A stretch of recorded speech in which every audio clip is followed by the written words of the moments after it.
میرا نام نجمہ عقیل ہے اور میں شاہدرہ میں اپنے سسرال کے ساتھ رہتی ہوں۔ ماشاءاللہ سے میرے 2 بیٹے ہیں اور میں ایک سماجی تنظیم voice women in struggle for empowerment کے ساتھ پچھلے 15 سال سے بطور فائنانس مینیجر کام کر رہی ہوں۔ فائنانس کے شعبے میں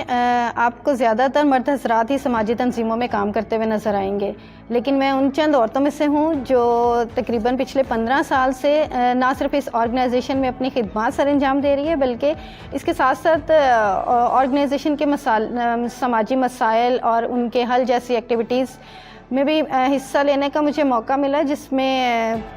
کوئی سیمینارز ہو گئے، ایکٹیویٹیز ہو گئیں اور عورتوں کی تحریک، ریلیز وغیرہ یا تربیت کے مواقع، ان سب چیزوں نے میری شخصیت پر ایک اہم کردار ادا کیا۔ عموماً یہی ہوتا ہے کہ جو فائنانس مینیجرز ہیں وہ گھر سے آفس یا آفس سے بینک تک ہی جا پاتے ہیں، لیکن مختلف سماجی سرگرمیوں کا حصہ بن کر مجھے فیمنسٹ پرنسپلز اور فیمنسٹ اپروچ کو سمجھنے اور اس کو اپنی ذات کا حصہ بنانے کا موقع ملا۔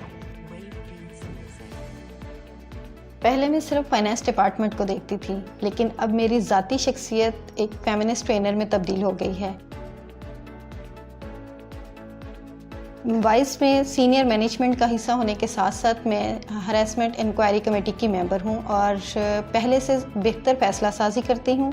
اور مختلف قسم کے پروگرام، ایکٹیویٹیز کے ایجنڈا یا پروجیکٹ ڈیزائن کرنے میں آگے بڑھ کر حصہ لیتی ہوں۔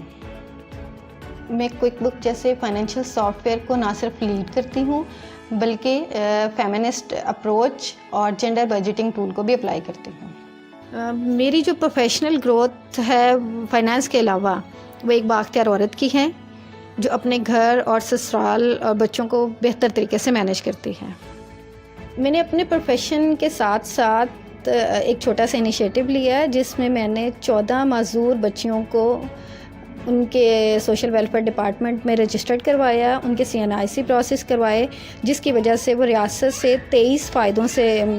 مستفید ہو سکتی ہیں۔ وائس کی وجہ سے مجھے بین الاقوامی سطح پر نیپال جانے کا موقع ملا، جہاں میں نے ورلڈ مارچ آف وومن میں ساؤتھ ایشیا ریجنل میٹنگ میں شرکت کی